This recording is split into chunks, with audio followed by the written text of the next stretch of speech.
दोस्तों कैसे हो आप सब लोग। उम्मीद है आप लोग बहुत अच्छे होंगे और आप लोगों की तैयारी भी अच्छी चल रही होगी। दोस्तों एनटीपीसी का जो पिछला पेपर सीरीज चला रहे हैं उसका पार्ट नंबर 161 लेकर के आए हैं और इससे पहले 160 पार्ट करवा चुके हैं जो आप में से बहुत सारे लोग लगातार देख भी रहे हैं। अगर आप रह गए हैं नहीं देखा तो प्लेलिस्ट हमने बना दिया है, वहां से आप सारे पार्ट्स देख सकते हो। एनटीपीसी पिछला पेपर के नाम से प्लेलिस्ट आपको मिल जाएगी। दोस्तों ये सारे के सारे स्पेशल पार्ट हैं क्योंकि इसमें हम चित्रों के माध्यम से भी समझते हैं और कोई क्वेश्चन करंट अफेयर का आता है तो अपडेट करके 2025 के हिसाब से समझते हैं और साथ ही कौन सा क्वेश्चन रिपीटेड है ये भी हम जानते हैं ताकि आपको आइडिया लग जाए कि दोबारा कभी ये क्वेश्चन आए तो आपसे गलत बिल्कुल भी ना होगा। दोस्तों बहुत ही स्पेशल वीडियो होने वाली है, अगर आप शुरू से लेकर अंत तक देख लेते हैं तो काफी कुछ आज आप सीखने वाले हैं। चलिए शुरुआत करते हैं आज के क्वेश्चन पेपर को। और अगर चैनल पे अभी तक नए हैं, सब्सक्राइब नहीं किया तो आपसे रिक्वेस्ट है चैनल को सब्सक्राइब कर लीजिए, साथ ही बेल आइकन भी दबा लीजिए ताकि यहाँ पर जितने भी हम प्रीवियस ईयर करवाएंगे एनटीपीसी ग्रुप डी के सारे आपके पास नोटिफिकेशन पहुंचते जाएंगे। आज हम सॉल्व करेंगे दोस्तों एनटीपीसी का कौन सा पार्ट, ये देख लो आप यहाँ पर कि 4/3/2021 को जो पूछा गया था शाम की शिफ्ट 3 से 4:30 के बीच में, उसको आज हम सॉल्व करने वाले हैं। पहला क्वेश्चन है, उस विकल्प का चयन करें जो अन्य से असंगत है, यानी कि इन चारों में से कोई एक अलग है उसको बताना है। तो देखो मूली, आलू और जिमीकंद ये तीनों की तीनों क्या होते हैं, मिट्टी के नीचे होते हैं, जबकि जो बैगन होता है वो मिट्टी के ऊपर होता है। तो ऑप्शन इसका सही हो जाएगा हमारा दूसरा। तो मैं आपको जिमीकंद भी दिखा देता हूं क्योंकि आपने आलू, मूली और बैगन तो देखा ही होगा, लेकिन जिमीकंद में थोड़ा सा डाउट होगा, तो चलिए इसको देखते हैं। ये होता है जिमीकंद कुछ इस टाइप का और इसको जब हम काटते हैं तो अंदर से कुछ ऐसा दिखता है यहाँ पर जिमीकंद। ठीक है, तो आप में से कितने लोगों ने जिमीकंद खाया है आप लोग जरूर बताना। क्या गुनिया भी जानते होंगे आप लोग, तो वही। ठीक है आगे बढ़ते हैं। 22 + 8 √6 की पावर 1/2 का मान ज्ञात करिए, ये लिखा हुआ है दोस्तों। तो देखो इसको हम कैसे सॉल्व करेंगे। तो सबसे पहले देखो रूट में ऊपर पावर में 1/2 है, तो इसका मतलब है कि ये किसी न किसी का पावर लिखा है, जैसे a+b का होल स्क्वायर के फॉर्म पे हमें बनाना है। चेक कैसे करोगे, कैसे बनेगा, तो यहाँ पर देखो 8 जैसे लिखा है, 8√6 लिखा है। इसमें से हमें पता है कि अगर हम a² प्लस का b² प्लस का 2ab करेंगे तो यहाँ पर 2 आएगा फिर ab आएगा, तो 2 इससे अलग कर लो तो 2 गुणे में 4 लिख सकते हैं और यहाँ पर 6। अब देखो ये 4 अंदर जाएगा तो हम कहेंगे 2 और 4 अंदर जाएगा तो 16 बन जाएगा, क्योंकि 16 का √4 हुआ होगा, तो 16 गुणे में 6 ये आ जाएगा। ठीक है, अब देखो यहाँ पर अगर मैं इसको a मान लेता हूँ 16 को और b मान लेता हूँ 6 को, तो इसका मतलब 16 6 कितना होता है, 22 होता है। और यहाँ पर भी देखो 22 होता है, क्यों, क्योंकि a² और b² करने पर कितना आना चाहिए, इतना ही 22 तो आना चाहिए। तो देखो 22 आ रहा है और ab यानी कि a+b करने पर जो आ रहा है a² b² वही यहाँ पर भी आना चाहिए। तो इसका मतलब हो गया कि 16 और 6 यानी कि a की वैल्यू 16 और b की वैल्यू 6 हो जाएगी। ठीक है, अब फॉर्मूले पे आप रखो a+b का होल स्क्वायर, में फिर से लिख देता हूँ a² प्लस का b² प्लस का ये 2 कर लो यहाँ पर 2ab। अब a² का मतलब क्या हुआ कि यहाँ पर लिखेंगे इसको a की वैल्यू अंडर में और इसकी वैल्यू अंडर में, क्योंकि ab की वैल्यू देखो अंडर के अंदर आ रही है 6 में, तो वैसे ही हम करेंगे। तो हम कहेंगे a का स्क्वायर का मतलब अंडर√16 का स्क्वायर और प्लस b का स्क्वायर का मतलब अंडर√6 का स्क्वायर। ऐसे करेंगे तो आपको पूरा नहीं करना है, टाइम वेस्ट होगा आपका। तो डायरेक्ट आप यहां से देखो 16 + 6 का बन रहा होगा, यानी कि हो जाएगा यहाँ पर अंडर√16 हमारा a हो गया प्लस का b हो गया अंडर√6, इसका होल स्क्वायर लिखा था, पहले से क्या था 1/2 था, तो 2 से 2 आप काट दो तो क्या बचेगा हमारे पास अंडर√16 प्लस का 6 बचेगा। तो अंडर√16 को हम क्या लिख सकते हैं, 4 लिख सकते हैं और प्लस का अंडर रूट में 6, तो बस यही वैल्यू आ जाएगी। तो कहाँ है ऑप्शन नंबर दूसरा करेक्ट आंसर लिखा हुआ है हमारा, सही हो जाएगा। अब देखो आपको बहुत से लोगों को ये होगा कि सर इतना लेंथी कैसे हो गया, तो लेंथी देखो आपको शॉर्ट करने के लिए क्या है कि यहां से आप अगर आप पता लगा लोगे कि 2ab यानी कि a और b की वैल्यू क्या है, तो डायरेक्ट आप a की जगह भी यहाँ, क्योंकि दोनों को ab करने पर मल्टीप्लाई 2ab करने पर ये वैल्यू आनी चाहिए और a² प्लस b² करने पर ये वैल्यू आनी चाहिए, बस हमेशा ऐसे याद रखना। राम सुबह में 7, दोपहर में 8 और शाम को 3 केले खाता है, तो इस प्रकार वह एक दिन में कितने दर्जन केले खाएगा। तो पहले तो ये देखो एक दिन में खाया कितने, तो देखो पहले खाए 7 केले, फिर खाए 8 और फिर खाए 3, तो 7 3 10 8 18, तो टोटल कितने हो गए 18 केले खाए। इसको दर्जन में बताना है, तो हमें मतलब पता है कि दर्जन बनाने के लिए हम क्या करेंगे, 12 से भाग दे देते हैं, तो 18, ये पॉइंट मत समझिएगा इसको आप, ठीक है। तो इसको काट दो, 6 त्रिक 18, 6 दूनी 12, मतलब 3/2 दर्जन हो जाएगा, ठीक है। तो बस 3/2 कहाँ लिखा, ऑप्शन नंबर तीसरा करेक्ट है। आगे बढ़ते हैं। निम्नलिखित में से कौन सा क्षेत्र भारत की जीडीपी में सर्वाधिक योगदान देता है, यानी कि भारत में जो राजस्व पहुंचता है सबसे ज्यादा, वो किस क्षेत्र से आता है। तो देखो तृतीयक सेक्टर से आता है दोस्तों, ऑप्शन इसका तीसरा करेक्ट आंसर हो जाएगा। तृतीयक सेक्टर में क्या आते हैं, सेवा क्षेत्र आते हैं, मैंने एक वीडियो में बताया भी था, ये रिपीटेड क्वेश्चन है, सेवा क्षेत्र में आते हैं। सेवा क्षेत्र का मतलब क्या हो गया, जैसे हॉस्पिटल हो गया, बैंक हो गया, तो ये सब सेवा क्षेत्र में आते हैं, ठीक है, जो सेवा के लिए बनाए गए हैं। अ- और देखो प्राथमिक सेक्टर में क्या आता है, प्राथमिक सेक्टर में आता है जैसे कृषि, पशुपालन, मुर्गी पालन, मछली पालन, ये सारे के सारे किसमें आते हैं, प्राथमिक क्षेत्र में आते हैं, यानी कि खेती किसानी से जो जुड़ी चीजें होती हैं ये प्राथमिक में आते हैं। वहीं द्वितीयक सेक्टर में क्या आता है, द्वितीयक में आता है कि प्राथमिक की सारी चीजें, जैसे मान लो कि कृषि, यानी कि हमने गेहूं का उत्पादन किया तो अनाज उगाया, वो प्राथमिक सेक्टर। अब उस अनाज को हमने भेज दिया फैक्ट्री में, तो फैक्ट्रियों में क्या हुआ कि अनाज से कोई चीज बनाई जाएगी, तो जब कोई चीज बनाई जाती है तो वो आती है द्वितीयक सेक्टर में। जैसे गेहूं से बना दिया ब्रेड, तो ब्रेड बनाने का जो प्रोसेस है जहां हो रहा है वो द्वितीयक सेक्टर है। अब यही ब्रेड जो खाएगा वो क्या है, सेवा क्षेत्र के अंतर्गत। जैसे मान लो कि कह रहा है कि होटल में बिकता है सारा, जैसे ब्रेड है, होटल में आप खाएंगे तो इसका मतलब होटल क्या है, सेवा क्षेत्र आता है, समझ गए आप। यानी कि पहला किसानी से, और फैक्ट्री वगैरह आती है दूसरे में, और तीसरे आती हैं जो सेवा से संबंधित है। असंगठित क्षेत्र का मतलब होता है दोस्तों जिसमें सरकार का पूर्ण नियंत्रण नहीं होता है, ये किसी की व्यक्तिगत चीजें हो सकती हैं, ठीक है, ये होती है असंगठित चीजें, संगठित क्षेत्र। अच्छा आप लोग बताओ कि प्राथमिक, द्वितीयक और तृतीयक में इनमें सबसे ज्यादा छिपी बेरोजगारी कौन से क्षेत्र में देखने को मिलती है। छिपी हुई बेरोजगारी, यानी कि बेरोजगारी तो हो लेकिन वो समझ में ना आ रही हो, कौन से क्षेत्र में है। सूर्य का चक्कर लगाने वाले चट्टानों के छोटे छोटे टुकड़ों को क्या कहा जाता है, तो इसको कहते हैं दोस्तों उल्कापिंड, यानी कि मेटेरॉइड्स बोलते हैं। चौथा करेक्ट आंसर हो जाएगा। वहीं आपको डाउट हो रहा होगा कि सर क्षुद्र ग्रह क्यों नहीं हो सकता, तो देखो क्षुद्र ग्रह जो होता है ये भी चट्टानों के ही टुकड़े होते हैं, लेकिन छोटे छोटे टुकड़े नहीं, क्योंकि उल्कापिंड की अपेक्षा जो क्षुद्र ग्रह होते हैं ये थोड़ा सा बड़े होते हैं, इनका साइज क्या होता है, थोड़ा सा बड़ा होता है, ठीक है। छोटे छोटे टुकड़े कह दिया जाए तो ये उल्कापिंड कहलाते हैं। एक दुकानदार ने कुछ वस्तुएं 77 रुपए प्रत्येक की दर से बेची, यानी कि एक वस्तु को 77 रुपए में बेच रहा है और 40% का लाभ कमा रहा है। तो लाभ यदि 6% हो तो प्रत्येक वस्तु का विक्रय मूल्य क्या होगा, यानी कि कह रहा है कि अगर हम 70 रुपए में चीज को बेच रहे हैं तो हमें 40% का लाभ हो रहा है, लेकिन अगर हमें 6% का लाभ लेना है तो कितने रुपए में हमें बेचना पड़ेगा। तो पहले ये देख लो कि खरीदा कितने का है, तो 40% है, तो 40% हटाते हैं तो नीचे 100 आता है, 0 0 काट दो, ये कट गया तो बचा 4/10, इसको काट दो, 2 दूनी 4, 2 पंचे 10, यानी कि 5 रुपए की चीज थी हम 2 रुपए बढ़ा के बेच रहे हैं, यानी कितनी की बेच रहे होंगे, 7/5 रुपए। तो हमारे हिसाब से बिक रही है चीज 7 रुपए की, क्वेश्चन के हिसाब से 77 रुपए की, तो 77, एक की वैल्यू हो जाएगी 11, जब एक की वैल्यू 11 तो खरीदा था 5 रुपए की, तो 5 की वैल्यू 5 से गुणा, यानी कि 55 रुपए की। अब हमें पता चल गया हमारी जो चीज है, वस्तु है, वो 55 रुपए की है। अब 6% का लाभ लेके बेचना है, तो 6% का मतलब 6/100, काट दो, 2 3 6 और 2 पंचे 50, 3 53, क्योंकि लाभ ले रहे हैं इसलिए हम आगे बढ़ाएंगे, 50 में से 3 जोड़ो तो आ जाएगा 53/50, ठीक है।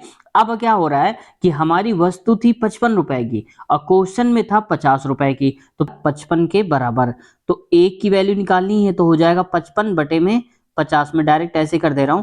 और हमें क्या करना है, 53 की वैल्यू चाहिए क्योंकि 6% का लाभ मतलब 53 रुपए में बेचना होगा, तो 53 से आप गुणा करा दीजिए, काटिए इसको, 5 एक कम 5 और यहाँ से 11, तो कहेंगे 53 गुणे 11, तो मैं डायरेक्ट मल्टीप्लाई करा दे रहा हूँ, 11 3 33, 11 पचे 55 और 3 कितना हो जाएगा, 55 3 58, तो ये लिखेंगे 58 और नीचे आ जाएगा 10, ये जो जीरो बचा था, एक पॉइंट हटा दो, एक जीरो मतलब पॉइंट यहाँ लग जाएगा, तो कितना हो जाएगा 58.3%, माफ कीजिएगा 58.3 रुपए हो गए, प्रतिशत नहीं है, तो ऑप्शन नंबर हो जाएगा चौथा वाला करेक्ट आंसर हमारा हो जाएगा। What was the theme of the financial literacy week 2029? तो ये था दोस्तों फार्मर्स, यानी कि दूसरा नंबर। क्योंकि देखो हर साल क्या होती है कि एक थीम निकाली जाती है। अब 2019 की थीम क्या थी? फार्मर्स। अब ये तो पूछा नहीं जाएगा, तो 2025 की थीम मैं आपको बता देता हूं। तो देखो 2025 की अभी तो आई नहीं, क्योंकि जब मैं वीडियो रिकॉर्ड करता हूं तो ये क्या होगी, ये 26 फरवरी से लेकर के 1 मार्च के बीच में बनती है। तो ये अभी तो आई नहीं, क्योंकि मैं जब रिकॉर्ड कर रहा हूँ वीडियो को तो फरवरी चल रहा है, लेकिन अभी 9 फरवरी चल रहा है। ठीक है, तो इसलिए रिकॉर्ड नहीं हो पाई है। तो मैं 24 की, आप देखो 24 की थी यहाँ पर, make a right start become financially smart. ठीक है, मैंने लिख दिया make a right start become financially smart. ये थी इसकी लोगो, या इसका थीम था 2024 का। 2025 का आएगा तो मैं बता दूंगा आपको। कथन है, देखो दोस्तों, यदि समाज शास्त्र या सामाजिक कार्य संकायों में से कोई भी संकाय, चाहे वो समाज शास्त्र हो या सामाजिक कार्य हो, अपने छात्र छात्राओं को अंतर विद्यालय के मतलब दूसरे अन्य विद्यालयों में वाद विवाद प्रतियोगिता में भेजता है, तो उस विद्यालय को निश्चित रूप से कोई न कोई पुरस्कार मिलेगा। कहने का मतलब है कि अगर कोई एक कॉलेज है, वो दूसरे कॉलेज में बच्चों को अपने भेजता है वाद विवाद प्रतियोगिता में, चाहे वो समाज शास्त्र के लिए हो या सामाजिक कार्य के लिए, अगर भेजेगा तो उनको कोई न कोई पुरस्कार जरूर मिलेगा। अब आते हैं कार्यवाही क्या हो सकती है। प्रबंधन को यह सुनिश्चित करना चाहिए कि समाज शास्त्र और सामाजिक कार्य संकायों में से कोई एक संकाय अपने छात्र छात्राओं को वाद विवाद प्रतियोगिता में भाग लेने के लिए भेजे। बिल्कुल सही है, क्योंकि अगर किसी को भेजेगा तो प्रोत्साहन मिलेगा और पुरस्कार भी तो मिलेगा। तो ये तो पहला सही लग रहा है। दूसरा है प्रबंधन को केवल, तो देखो पहली बात तो यहाँ पर केवल वर्ड दे दिया है। जब कभी दे दिया जाए कथन में, या उसमें कह सकते हो निष्कर्ष में, कथन, केवल, मात्र, सिर्फ ऐसे दे दिया जाए तो हमेशा वो गलत माना जाता है। ठीक है, फिर भी मैं पढ़ देता हूं। प्रबंधन को केवल समाज शास्त्र और सामाजिक कार्य संकाय के छात्र छात्राओं को वाद विवाद प्रतियोगिता में भाग लेने की अनुमति देनी चाहिए। कह रहा है कि सिर्फ एक ही उसमें अनुमति दो, किसके लिए? वाद विवाद के लिए। इसके बाद किसी और चीज के लिए अनुमति दो ही ना, ये तो गलत बात हो गई। दूसरा कह रहा है, तीसरा वाला, समाज शास्त्र या सामाजिक संकाय के प्रतिभागियों को अन्य अंतर विद्यालय वाद विवाद प्रतियोगिता में भाग लेने के लिए प्रोत्साहित किया जाना चाहिए। Very good. जब प्रोत्साहित किया जा रहा है, इसका मतलब पॉजिटिव वर्ड है। हम लोगों को क्या कर रहे हैं? करेज कर रहे हैं, साहस दे रहे हैं। तो इसका मतलब क्या है कि वो हमसे इंस्पायर हो रहे हैं और दूसरे लोगों को भी देख रहे हैं, उनसे सीख रहे हैं, तो प्रोत्साहन दे रहे हैं। ये बहुत अच्छी बात है। तो पहला और तीसरा सही हो जाएगा। तो ऑप्शन नंबर दूसरा करेक्ट आंसर है। इंसेक्ट्स ब्रीथ थ्रू, यानी कि कहने का मतलब है जो कीड़े मकोड़े होते हैं वो किससे सांस लेते हैं, किसके माध्यम से? तो ये स्पाइरेकल्स जो होते हैं दोस्तों, इसके माध्यम से वो लोग सांस लेते हैं। स्पाइरेकल्स मैं दिखाता हूँ क्या होते हैं। जैसे देखो यहाँ पर ये दिया है, ये देखो जो डॉट डॉट से दिख रहे हैं, ये छोटे छोटे करके, मैं थोड़ा कलर चेंज करता हूँ, ये छोटे छोटे डॉट दिख रहे होंगे आपको, ऐसे ऐसे ध्यान दीजिए। ये डॉट जो दिख रहे हैं, ये सारे के सारे क्या कहलाते हैं? स्पाइरेकल्स कहलाते हैं, जिनके माध्यम से, ये देखो ये सारे के सारे, जिनके माध्यम से कीड़े मकोड़े सांस लेने का कार्य करते हैं। तो यही होते हैं स्पाइरेकल्स। ठीक है, तो उम्मीद है आप लोग समझ गए होंगे। कांग्रेस के किस अधिवेशन में महात्मा गांधी ने अन्य नेताओं को खिलाफत के साथ साथ स्वराज के समर्थन में असहयोग आंदोलन चलाने के लिए राजी कर लिया था? तो ये कलकत्ता अधिवेशन हुआ था दोस्तों। ऑप्शन तीसरा करेक्ट आंसर। ठीक है, अब देखो यहाँ पर असहयोग आंदोलन ये पूछा जा चुका है। असहयोग आंदोलन हुआ था 1 अगस्त 1920 को। हो सकता है पूछ लिया जाए फिर से, तो याद रखना असहयोग आंदोलन 1920 को। अब देखो यहाँ पर लिखा है दोस्तों कि कलकत्ता अधिवेशन जो सही उत्तर है, ये कलकत्ता अधिवेशन हुआ कब था? तो ये हुआ था सितंबर में 1920 में ही हुआ था। हालांकि आपसे इतना तो नहीं पूछा जाएगा सितंबर क्या महीना है, लेकिन साल याद रखना आप। कलकत्ता अधिवेशन 1920 में हुआ था। वहीं नागपुर अधिवेशन दोस्तों हुआ था ये दिसंबर 1920 में। देखो आसपास ही सारे हुए हैं। ये हुआ था दिसंबर 1920 में, और बॉम्बे अधिवेशन ये हुआ था 1885 में। ये सबसे ज्यादा महत्वपूर्ण है, क्योंकि पहला अधिवेशन हुआ था, पहली बैठक हुई थी कांग्रेस की। और इसमें से अब देखो पूछ लिया जाता है कि पहली बैठक कब हुई थी कांग्रेस की, तो ये पहला अधिवेशन हुआ था 1885 में। लेकिन ये पूछा जाए कौन से शहर में हुआ था, तो आप क्या बताएंगे? मुंबई में। अब मैं आपसे पूछता हूं कि इसकी दूसरी बैठक कब हुई थी? पहली बैठक तो हुई थी मान लो 1885 में, चलो इसको और आसान बनाता हूं, पहली बैठक मुंबई में हुई थी। तो आप केवल बताओ कि दूसरी बैठक कौन से शहर में हुई थी, आयोजित की गई थी? वहीं देखो लखनऊ अधिवेशन, तो लखनऊ अधिवेशन हुआ था 19 दिसंबर को 1916 को। ठीक है, याद रखना। मैंने सारे अधिवेशन बता दिए, आप लोग इसको नोट कर लीजिए। दोबारा कभी आपसे कोई भी अधिवेशन पूछे तो आप सही करके ही आओगे। अगला, भारत सरकार के मानव संसाधन विकास मंत्रालय द्वारा तैयार किए गए शिक्षा पोर्टल का नाम क्या है? तो ये दोस्तों साक्षात नामक शिक्षा पोर्टल तैयार किया था मानव संसाधन विकास मंत्रालय ने। ऑप्शन तीसरा करेक्ट आंसर है। एक सिलेंडर का आयतन 5500 सेंटीमीटर क्यूब है। यदि इसके वक्र पृष्ठ का क्षेत्रफल 4400 सेंटीमीटर स्क्वायर है तो इसकी ऊंचाई ज्ञात करिए। तो देखो, अगर फॉर्मूला आपको आता होगा तो आप आसानी से कर लोगे। आसान तरीका बताता हूँ। पहले आयतन दिया है तो सिलेंडर का आयतन मतलब बेलन का आयतन। तो बेलन का आयतन क्या होता है? पाई आर स्क्वायर में एच। ठीक है, अब इसको नीचे डिवाइड कर दो। क्यों? क्योंकि वक्र पृष्ठ पे दिया है। तो वक्र पृष्ठ क्या होता है बेलन का? ये होता है 2 पाई आर एच बराबर में। अब ये पाई आर स्क्वायर एच यानी कि आयतन कितना है? 5500, तो इसके सामने लिख दीजिए 5500। यहाँ नीचे देखो वक्र पृष्ठ कितना है? 4400, तो आप लिख दीजिए 4400। ठीक है, पाई से पाई हटा दो। अब देखो एच से एच हट गया, आर से आर हट गया। आर स्क्वायर था, नीचे केवल आर था, तो एक आर ऊपर बचेगा। तो ये हो जाएगा डबल जीरो से डबल जीरो काटो, 11 पचे 55, 11 चौक 44। तो बचेगा ऊपर आर अपान में 2 बराबर में, ये काट दीजिए, इसको काट दिया तो 5 बटे में 4, क्योंकि 11 से काटा तो 11 पच 55, 11 चौक 44। इसे काटिए, 2 एक कम 2, 2 दूनी 4, यानी कि आर की वैल्यू आ जाएगी दोस्तों 5 बटे में 2। ठीक है, चाहे तो आप इसको 2.5 भी लिख सकते हो। अब यहाँ पर पूछा है ऊंचाई ज्ञात करिए, तो आप किसी में भी लग दीजिए। चलो मैं इसी में रख देता हूँ, बेलन के वक्र पृष्ठ में। तो वक्र पृष्ठ का फार्मूला क्या बताया था अभी? 2 पाई आर एच बराबर में वैल्यू कितनी है? तो बस यही रख दो। कितना दिया है इसका वक्र पृष्ठ का क्षेत्रफल? 4400, तो हो जाएगा 4400। इसको थोड़ा मैं साफ लिख देता हूँ। यहाँ पर डायरेक्ट आर की वैल्यू 5 बटे 2 आई थी, तो इसमें रख दीजिए वक्र पृष्ठ का क्षेत्रफल। क्या होता है वक्र पृष्ठ का क्षेत्रफल? 2 पाई आर एस, 2 पाई आर एच बराबर देख रखा है 4400। ठीक है, 2 रखिए, पाई 22 बटे 7 पाई की वैल्यू, और आर देख रखा था 5 बटे में 2 निकाला था, और h बराबर ही हो जाएगा 4400। अब देखो 22 से कम 22, 22 दूनी 44, 200 हो गया। 2 से 2 काट दीजिए, यानी कि 100 आ गया। 100 को भी अगर हम काटना चाहेंगे तो 5 एक कम 5, और ये हो जाएगा 5 दूनी 10, यानी कि 20 आ जाएगा। अब यहाँ पर क्या बचा? h बराबर बचा 20, और गुणे में ये चला जाएगा 7 गुणे में 2, तो 7 गुणे में 2 हो जाएगा। 2 दूनी 4, 7 28, यानी कि 280 आ जाएगी दोस्तों जो इसकी ऊंचाई होगी। 280 सेंटीमीटर था, तो यहाँ पर भी सेंटीमीटर कर लीजिए। तो 280 सेंटीमीटर ऑप्शन नंबर तीसरा करेक्ट आंसर हो जाएगा। ठीक है, तो ऐसे आपको करना है। संख्याओं 56 और 84 की लघुत्तम समापवर्त और महत्तम समापवर्त का अनुपात बताना है। तो पहले देखो इसका एलसीएम, तो एक है एलसीएम और एक है एचसीएफ। ठीक है, तो एलसीएम देखो हमारे पास नंबर कितने हैं? 56 और 84। तो एलसीएम का मतलब होता है दोस्तों हमें ऐसा कोई नंबर ढूंढना है जो इन दोनों नंबर कट जाएं, यानी कि ये दोनों ही नंबर काट दें उस संख्या को, वो होता है। अगर नहीं आ रहा तो आप डायरेक्ट कर लो। चलो मैं कर देता हूँ, 4 से करता हूँ। 4 एक कम 4, 4 चौक 16, 4 दूनी 8, और ये हो गया 7। किससे कट जाएगा ये? चलो मैं 7 से काटता हूँ, बाद में छोटे से काट देंगे। 7 दूनी 14, 7 त्रिक 21। तो अब देखो 2 3 दोनों के दोनों अलग है, तो 2 3 यहाँ लिख लो, मल्टीप्लाई कराएंगे वही हमारा हो जाएगा एलसीएम। तो ये कितना हो जाएगा? 3 दूनी 6, इसको मल्टीप्लाई में ही रख दो। 6 6 7 4, ये सारे के सारे मल्टीप्लाई में। ठीक है, 6 7 और ये 4, ये हो गया इनका एलसीएम। अब आगे देखो यहाँ पर है एचसीएफ, इन्हीं का एचसीएफ निकालना है। जैसे कि 56 और 84, तो बड़ा से बड़ा नंबर हमें लिखना है जो इन दोनों नंबर के अंदर मिल रहा हो। तो अगर हम 8 निकालते हैं तो 8 से 56, और 8 8 64 होता है, लेकिन 8 9 72 हो जाएगा। लेकिन इससे ज्यादा देखो 8 एक कम 8, 4 नहीं कट पाएगा, तो 8 नहीं होगा, 8 नहीं कटेगा।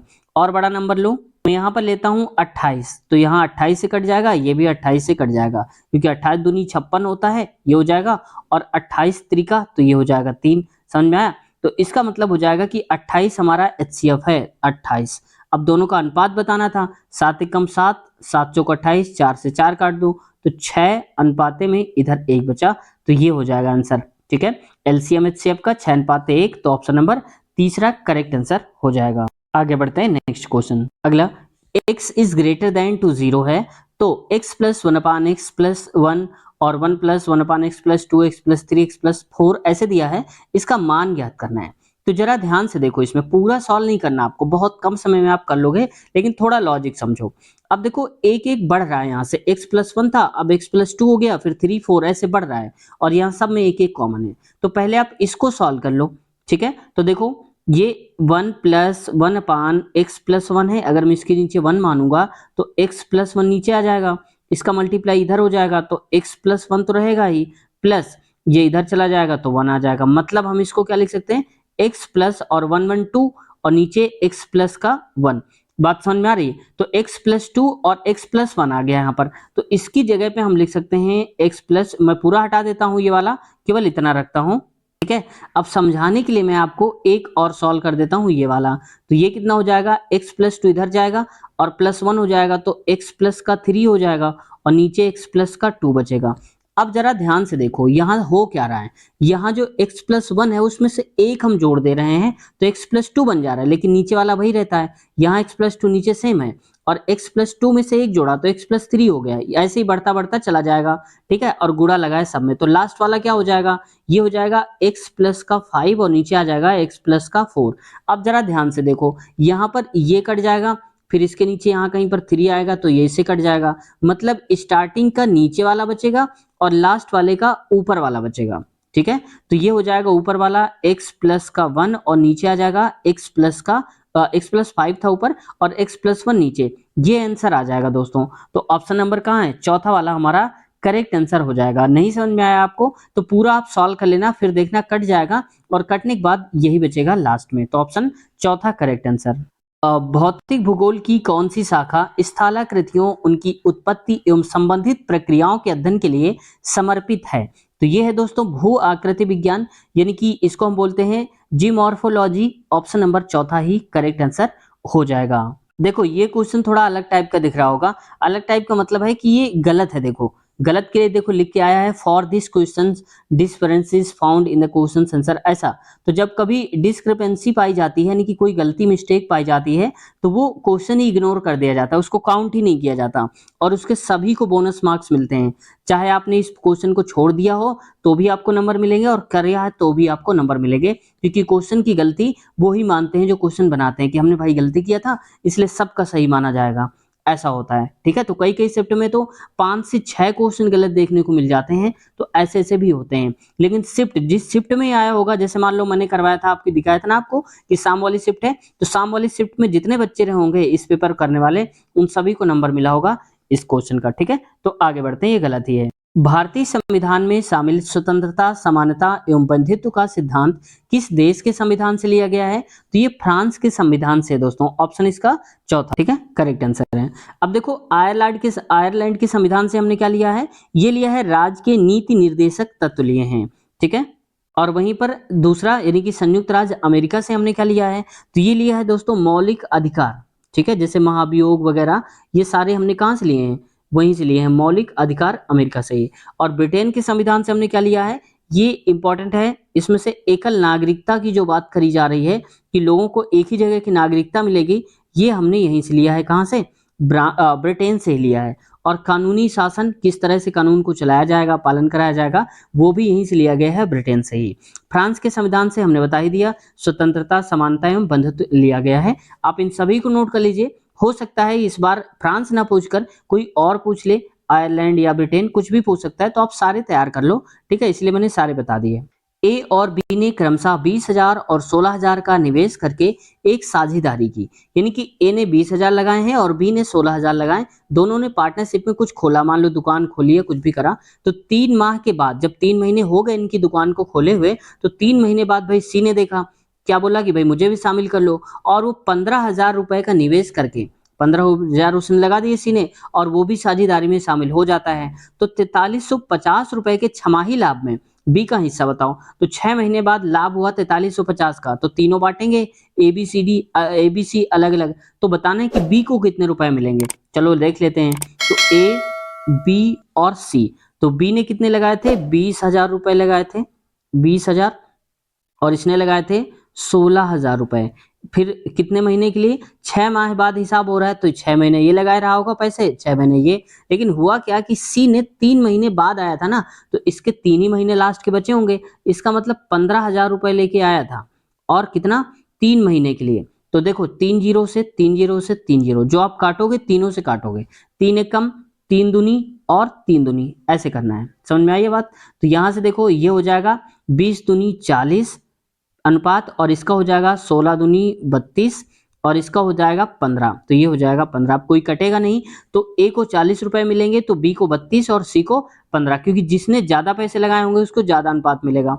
हमारे हिसाब से टोटल कितना रुपए हो रहा है, तो आप इसको जोड़ लो, ये हो जाएगा 40 30 70 1 80 7 87, तो हमारे हिसाब से हो रहे हैं 87 रुपए, ठीक है। और क्वेश्चन के हिसाब से फायदा हुआ है 4350 रुपए का, ठीक है। तो अब देख लो कितने रुपए मिलेंगे इसको, तो इसको काटते हैं पहले, तो 87 कम 87 और 5 बार में कट जाएगा, तो यानी कि 50 आ जाएगा। अब बी का हिस्सा था 32 रुपए, तो एक की वैल्यू है 50 रुपए, तो 50 और 32 की वैल्यू, तो 50 से गुणा करा दो, जीरो हटा दो थोड़ी देर के लिए, 5 दूनी 10 हो जाएगा और 5 3 15 1 16, जो जीरो हटाया था वही लगा दो, तो 1600 रुपए मिलेंगे इसको दोस्तों बी को। तो ऑप्शन नंबर तीसरा करेक्ट आंसर हो जाएगा। अब आप बताओ जरा कि ए को कितने रुपए मिलेंगे 40 के हिसाब से अगर हम देखेंगे तो, ठीक है। एयर इंडिया के लोगों में इनमें से क्या शामिल है, तो ये दोस्तों शामिल है एक उड़ता हुआ हंस, जिसके अंदर कोणार्क चक्र यानी कि कोणार्क सूर्य मंदिर देखा होगा, चक्र दर्शाया गया है, दिखाया गया है, ये शामिल है। तो ऑप्शन इसका चौथा करेक्ट है, ठीक है। अब इस लोगो को जरा सा हम देख लेते हैं कि कैसा लोगो है। ये देखो कुछ इस टाइप का लोगो है, यहाँ पर जो दर्शाया गया है इस टाइप का, देखो चक्र बना हुआ है यहाँ पर, तो ये चक्र आप देख सकते हो, ये ठीक है सूर्य मंदिर वाला। तो ये देखो, इसको मैं थोड़ा और दूसरे टाइप में दिखाता हूँ। अब देखो पूरा का पूरा प्लेन मैंने रख दिया आपके सामने। अब बताओ, तो एयर इंडिया है ये देखो, ये जो उड़ता हुआ हंस का रूप बना हुआ है ऐसे करके, और ये देखो चक्र सूर्य वाला बना हुआ है, ये हो जाएगा। तो बस इसी लोगों की बात करी जा रही थी। तो देखा आपने कि कितना हार्ड क्वेश्चन पूछ लेता है, जो हम लोग ध्यान भी नहीं देते, देखते आए दिन होंगे लेकिन ध्यान नहीं देते हैं, यहाँ से भी क्वेश्चन रेलवे उठा सकता है। तो ऐसे भी आपको याद रख लेना है। निम्न में से कौन सा अलौह धात्विक खनिज नहीं है। अलौह का मतलब होता है जिसमें लौह शामिल ना हो, लोहा शामिल नहीं होता। तो ये अभ्रक जो होता है ये लौह धातु में नहीं आता, तो ऑप्शन पहला ही करेक्ट आंसर हमारा हो जाएगा। और ये बाक्साइड जो आप देख रहे होंगे ना, ये एल्युमिनियम का ही अयस्क होता है, ठीक है। अभ्रक आप देख लेते हैं कि किस टाइप का होता है। तो देखो कुछ इस प्रकार से लोहा जो है खदान से निकलता है नीचे जमीन के अंदर से, और देखो गाड़ियां ट्रकों में लोड होता है फिर अंदर जाता है सब, ठीक है। फिर ये देखो कुछ इस टाइप का है, और एक यहाँ से आप देख सकते हो, मैंने थोड़ा सा जूम करके दिखाने की कोशिश करी है। तो यहाँ से देखो ये पूरा जो पार्ट होता है लोहे का होता है, इसको पूरा यूज नहीं कर सकते हो, पहले पहले उसको साफ करा जाता है, फिर फैक्ट्रियों में ले जाकर के इसको प्यूरिफाई करके फिर उसको प्योर लोहे में बदला जाता है। ठीक, यहाँ से भी आप देख सकते हो कि कितने सारे यहाँ पर ये गाड़ियां लगी रहती हैं बड़ी बड़ी से, ये लोड करती हैं ट्रकों में और ट्रक जाते हैं भरकर। ठीक, ऐसे ही मोरंग खदान भी होती है। तो मैंने बता दिया आपको कि अलौह धात्विक क्या होते हैं, जिसमें धात्विक खनिज नहीं होते, जिसमें से धातु का अंश नहीं होता है, जैसे कि नाइट्रोजन, पोटास, अभ्रक, जिप्सम, कोयला और पेट्रोलियम आदि जितने भी होते हैं ये सारे सारे किस में आते हैं, अलौह के अंतर्गत ही आते हैं। किसी कूट भाषा में गुड डाउन को IQF ऐसे लिखा जाता है, तो ट्रंक को VTW ऐसे करके लिखा जाएगा। तो उसी कूट भाषा में बॉक्सेस को किस प्रकार से लिखेंगे, तो पहले तो ये देखो कि G को I बनाया गया है, तो मतलब क्या हुआ कि G के बाद आता है H फिर आता है I, यानी कि एक का गैप। वैसे देखो T के बाद V, तो T के बाद आता है U फिर V, यानी कि एक का गैप हो रहा है। तो वैसे ही यहाँ पर बॉक्सेस लिखा था हमारे पास, बॉक्सेस, ठीक है। तो बॉक्सेस को देखो बी, और बी के बाद क्या आता है सी, फिर आता है डी, तो सी का गैप करके आ जाएगा डी, तो स्टार्टिंग में ही डी मिल जाएगा। तो ये देखो डी दूसरे में और तीसरे में है। अब हमें क्या करना है, यूनिक लेटर चेक करो लास्ट वाला, क्यों, क्योंकि जी और यू अगर हमें पता चल जाए तो वही सही हो जाएगा, बाकी चेक करना ही नहीं पड़ेगा। तो इसका एन के बाद देखो पी आया है, ठीक है। तो एन के बाद क्या आता है ओ फिर पी, यानी कि ए का गैप हो रहा है। के के बाद एम, एल एम एक का गैप, तो वैसे ही हमें एस के बाद देखना टी आता है फिर यू आता है, तो यू आ जाएगा। तो देखो यू आ रहा है लास्ट में, स्टार्टिंग में डी लास्ट में यू, ऑप्शन तीसरा करेक्ट आंसर हो जाएगा, ठीक है। तो तीसरा करेक्ट है। निम्नलिखित में से कौन सा समुद्री ऊर्जा का स्रोत नहीं है, तो ये दोस्तों सौर ऊर्जा जो होता है वो समुद्री ऊर्जा का स्रोत नहीं होता, तो ऑप्शन दूसरा करेक्ट आंसर हो जाएगा। जबकि महासागरीय, तापीय ऊर्जा और तरंग ऊर्जा, ज्वारीय ऊर्जा ये समुद्री ऊर्जा से उत्पन्न होते हैं। जो सौर ऊर्जा होता है वो सूरज की रोशनी से होता है, इसमें समुद्र से कोई लेना देना नहीं होता है, तो ऑप्शन दूसरा ही अलग है। 25,000 की राशि एक निश्चित साधारण ब्याज की दर पर 4 वर्षों में 31,500 हो जाती है, तो ब्याज दर ज्ञात कीजिए। तो देखो जब कभी ऐसा क्वेश्चन आए साधारण ब्याज का, तो देखो पहले हमारे पास कितनी राशि थी, 25,000 रुपए थी। अब 25,000 से बढ़कर कितनी हो गई, 31,500। तो आप बताओ कितनी बड़ी होगी, तो 25 6 31 6500 बढ़ गई होगी। ठीक है, 6500 जो बढ़ी है दोस्तों वो 4 साल में बढ़ी है। और हमें पता है कि साधारण ब्याज हर साल बराबर बढ़ता है। अगर हमें 100 रुपए एक साल में मिलेगा तो अगले साल भी 100 रुपए, फिर अगले साल 100 रुपए, ऐसे ही। तो ये 4 भागों में बांट दो, 6500 टोटल मिला है 4 साल में, तो एक साल के लिए निकालने के लिए 4 से भाग दे दो, तो 4 एकम 4 हो जाएगा, 2 बचेगा, 4 छंग 24, 1 बचेगा, 4 दूनी 8 और 2 4 पंचे 20, यानी कि 1625 रुपए हर साल उनको ब्याज मिला होगा। तो हमें ब्याज तो पता चल गया 1625 रुपए। तो हमारे पास फार्मूला होता है SI इक्वल P इंटू में R इंटू में T अपान में 100। ठीक है, 1650 रुपए हो रहा था इसका। ठीक है, 1625 था। तो देखो SI हो जाएगा 1625 कर दीजिए इसको, 25 बराबर में P यानी कि मूलधन कितना 2500 रुपए, 25,000। तो 25,000 गुणे में R, हमें बताना क्या है दर, यानी कि R बताना है टाइम एक का मतलब हम एक साल का निकाल रहे हैं साधारण ब्याज, तो एक साल लेंगे, नीचे आएगा 100, डबल जीरो से डबल जीरो हटा दो और यहां से भी काट सकते हो आप, 5 से काट दो, पचम 25, जीरो था एक जीरो लगा दीजिए, 5 3 15, 5 दूनी 10 और पचम 25, फिर 5 से काटेंगे यहाँ से तो आएगा 5 6 का 30 और 5 5 25 हो जाएगा, यहाँ कटेगा एक जीरो, तो एक जीरो जो बचेगा वो नीचे आ जाएगा यानी कि 10 हो जाएगा बराबर में आर की वैल्यू निकालोगी तो ये जीरो हटाएंगे तो यहाँ पर 6.5% आ जाएगा, तो आर की वैल्यू 6.5% हो जाएगा। ऑप्शन तीसरा ही करेक्ट आंसर हमारा हो जाएगा। यहाँ से आप देख सकते हैं 4/5, 3/8 और 9/8 का लघुत्तम समापवर्तक यानी कि एलसीएम ज्ञात करिए। तो देखो जब कभी बटे में आ जाए जैसे अंश हर के रूप में, तो अगर लघुत्तम पूछ रहा है यानी कि एलसीएम, तो हमें ऊपर वालों का 4 3 9 इनका एलसीएम निकालना है, नीचे वाले का एचसीएफ निकालना है। लेकिन अगर एचसीएफ पूछ ले तो ऊपर वाले का एचसीएफ, नीचे वाले का एलसीएम, ऐसे करना है। तो हमें पता है 4 3 और 9 इनका एलसीएम, तो ऐसा नंबर हमें बताना है जिससे तीनों के तीनों नंबर काट दें उस संख्या को। तो सबसे बड़ा देखो 9, अगर हम 9 एलसीएम लेते हैं तो 4 से नहीं कटेगा 9, 18 करो बड़े वाले नंबर का, फिर भी नहीं कट रहा। ठीक है, डायरेक्ट एलसीएम ले लो आप, 2 से काटो, 2 दूनी 4, 3 और 9, फिर 2 से काटेंगे तो 1 3 और 9, फिर 3 से काटेंगे तो 1 1 और 3 त्रिका 9 यानी कि 3, तो कितना हो जाएगा 2 दूनी 4, 3 12 और 3 36 हो जाएगा, तो 12 3 36, एलसीएम आ गया हमारा 36। तो मैं इसको हटाकर लिख देता हूँ 36 आ गया। और नीचे वाले का एचसीएफ बताना है, तो एचसीएफ का मतलब होता है कि इनमें से कौन सा नंबर जो सब में कॉमन है। तो देखो 8 तो 5 के अंदर नहीं आएगा और 5 भी नहीं आएगा 8 के अंदर, तो इनमें से सिर्फ एक कॉमन है तो एक लेंगे, तो इसको हम क्या लिख सकते हैं 36, तो आंसर हमारा केवल 36 आ जाएगा, चौथा वाला करेक्ट आंसर। ठीक है, आगे बढ़ते हैं। जीने का अधिकार राइट टू लिव भारतीय संविधान के किस अनुच्छेद के तहत प्रदान किया गया है। तो अनुच्छेद 21 यानी कि 21 जो है ये हमें कहता है राइट टू लिव, हमें राइट टू लाइफ हमें अधिकार देता है जीने का। वही अनुच्छेद 15 ये बताता है कि जाति धर्म लिंग के आधार पर हम भेदभाव किसी से ना करें, इसका निषेध करता है। और वहीं पर अनुच्छेद 16 क्या कहता है कि सार्वजनिक पदों पर हमें समान अवसर मिलना चाहिए। अगर कोई पढ़ना चाहता है तो सभी का अधिकार हो पढ़ने का, अगर कोई जॉब करना चाहता है तो सभी का अधिकार हो जॉब करने का जिसके अंदर योग्यता हो, यानी कि हर जगह पर हमें सार्वजनिक जगहों पर हमें समान अधिकार मिले। वहीं अनुच्छेद 14 क्या करता है कि विधि के समक्ष समानता को दर्शाता है, अनुच्छेद 14। आज हमने कवर कर लिए हैं 25 तक के क्वेश्चंस, इसके आगे वाले क्वेश्चंस कवर करेंगे नेक्स्ट पार्ट में, और अगले पार्ट की लिंक आपको इसी वीडियो के नीचे डिस्क्रिप्शन में मिल जाएगी। सबसे पहले ही वहां पर लिखा होगा अगला पार्ट, उस पर क्लिक करते ही अगला पार्ट शुरू हो जाएगा, तो आगे सोल्यूशन आप वहां देख पाएंगे। साथ ही दोस्तों अगर आप एनटीपीसी के शुरू से नहीं देखे हैं सारे पार्ट्स 1 2 3 4 ऐसे करके, तो हमने एक प्लेलिस्ट बना दिया है, वहां से आप सारे पार्ट्स को आसानी से देख सकते हो, या फिर इसी वीडियो के नीचे पार्ट 1 की लिंक मिल जाएगी, वहां से आप क्लिक करके पार्ट 1 से शुरुआत कर सकते हो।